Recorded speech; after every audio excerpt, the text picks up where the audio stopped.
What the heck is this? So this company's from America, and they're called Tello. And this little red truck is called the MT1. This was inspired by Japanese K-trucks, so it's really small, and it even has a 5-foot bed on something the same size as a Mini Cooper. In the back, I have built-in power and a railing system, but watch this.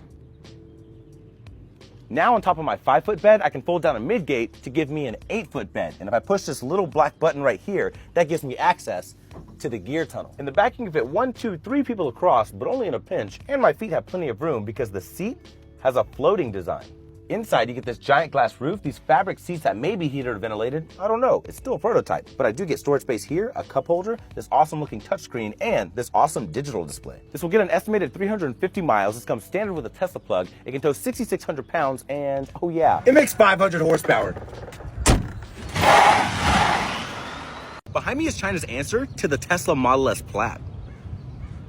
This is the Zeekr 001 FR. Makes 1,284 horsepower from 4 electric motors. It can do 200 miles an hour, go 10 to 80% in just 15 minutes, and it does 0 to 60 in 2 seconds without rollout, which is exactly why you have this big carbon fiber wing to keep you planted to the ground, carbon ceramic brakes to bring you to a safe stop. And if you're wondering what FR stands for, it stands for future roads. But if you put the letters together, it spells an R. And the R stands for Raikkonen, as in Kimi Raikkonen, who is the chief performance advisor for this car. It even has a Raikkonen mode. This mode gives you better precision, balance, grip, and minimal interaction. And minimal interaction on a 1,200 horsepower car is sketchy. I can also adjust my torque distribution, front and rear, my stability control, regenerative braking, steering gear, and if I need someone to help guide me through my laps, it has a built-in AI coach. Because my roof is carbon fiber, I don't get a moonroof inside, but I do get suede leather seats that say FR that are heated, ventilated, massaging, and have speakers in the seat of every seat. I also get suede here, suede there, suede everywhere. A touchscreen that works super fast, a wireless charging pad that cools off your phone, a launch button, a boost button, a camera to make sure I don't fall asleep, digital display, head-up display, ambient lighting, and a sound system by Yamaha. The back has decent headroom and legroom, but I can move the seat forward for extra legroom and recline my back seat for extra headroom. My armrest also has storage space underneath. I get hidden cup holders and a touchscreen. The Tesla Model X might be cooked. The Lucid Gravity's packaging is awesome. You have 2 seats in the front. In the second row, I can fit 3 car seats across, and that's with me sitting in the third row with a little bit of room to spare. I also get a vent, cup holder, and storage space, and behind the third row, I still have enough room to fit a double stroller with room to spare, and I also have a side cubby for even more storage. And I didn't even mention the front trunk space, which has an accessory that can turn into a built-in seat, and I also get cup holders. In the back, you get this gigantic glass roof. I have an armrest with cup holders and storage space. I have automatic sunscreen shades here on the side. I get a screen for all of my AC controls, and if I need a place to work, I have a built-in table. In the front, you get a windshield that goes all the way above your head. I get ambient lighting here on my roof, this giant curved display. I have an oval-shaped steering wheel, another display here. I get a wireless charging pad, storage space, more storage space under there, and hidden cup holders. I also get these heated, ventilated, and massaging seats with adjustable headrests. And if you're feeling stressed after a long day, you can just activate after a long day. Any challenging emotions such as anger or resentment, just search through your inner space to see what you don't need anymore in your life. Yeah. It also gets 450 miles of range, makes 828 horsepower, can drift, and it has launch control.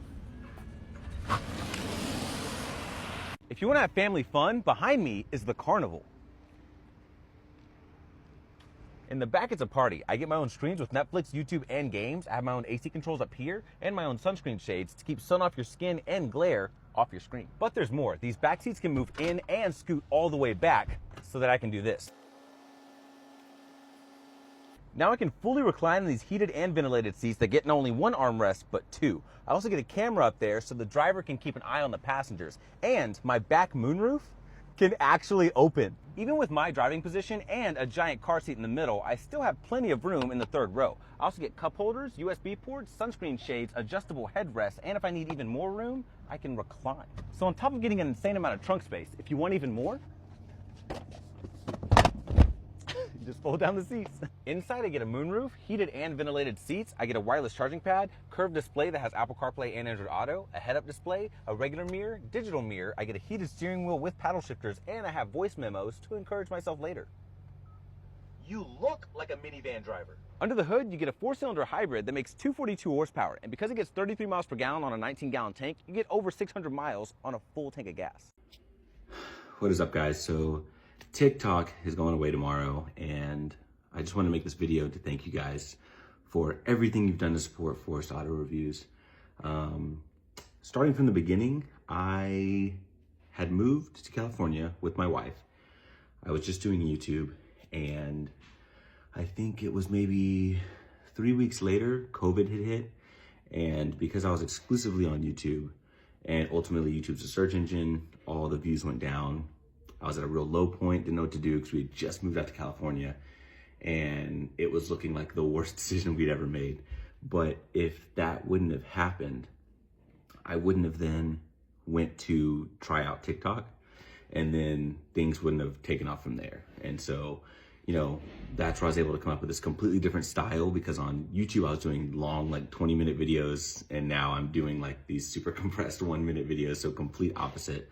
But God was good, and he brought me YouTube, he brought me all of you that have supported, and ultimately he brought me into a position I never thought I'd be able to be in. I'm able to support myself, my wife, my 2 amazing boys here in California, and it's just it's more than I could have ever asked for. And it's made my YouTube greater as a benefit. It's made my Instagram better, and I'm just super thankful for this time. You know, with everything, I kind of already knew that things come and go. You know, even says it in the Bible that there's a season for harvesting, there's a season for reaping the benefits of that harvest, and so everything sort of has its season.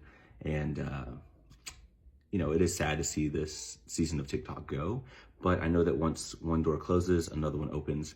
So I'm not fearful at all. I'm not worried at all. I know God is always good. I know we're going to be provided for, and it's all that matters. So as long as I can keep doing what I love, and I can keep supporting my family, and I can just keep sharing my love for cars, the passion that has been put on my heart, then that's all that matters. But thank you guys so much for everything.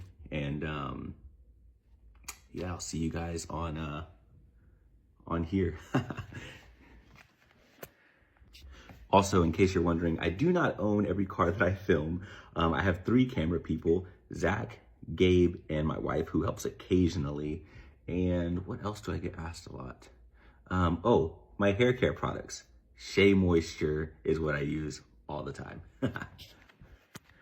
If you're thinking about buying a Rivian, don't until you've watched this video.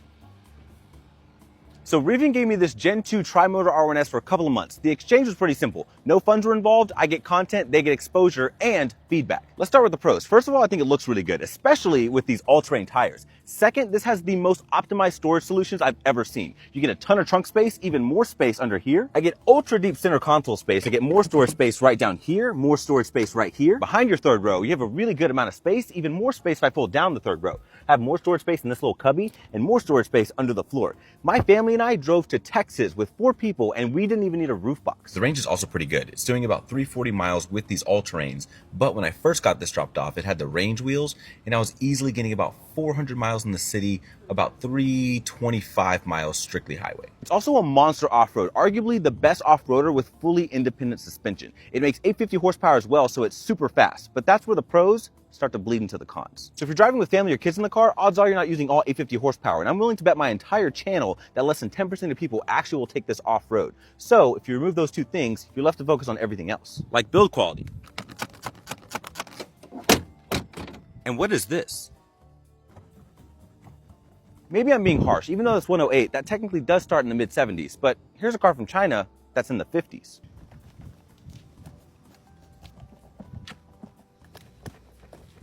Next is the software.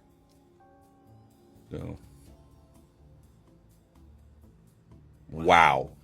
Dude, that's insane. That's bad. So I guess if you're not into tech, that's acceptable. Until you've been in something that's really good like Tesla. Their screens work better, they're more responsive, and they're 2K resolution. Even this screen from Chinese maker Li Auto has incredible responsiveness, it's 2K resolution, and it has virtually 0 lag. Next is the sound system. Rivian dropped Meridian, which they used to have, to make their own sound system just like Tesla does. Except this is not as good as Tesla's. As a matter of fact, it's barely as good as a Bose sound system, and there's an entire forum dedicated to that, which is insane for a $108,000 car as tested. The other negatives are pretty small, but they do add up. Like the fact that if I fold this third row down, the only way to get it back up is to go around the side, pull the tab, and push it back up. This Volkswagen Atlas has a simple solution to that. Tab, pull up, and then to pull it down, same thing.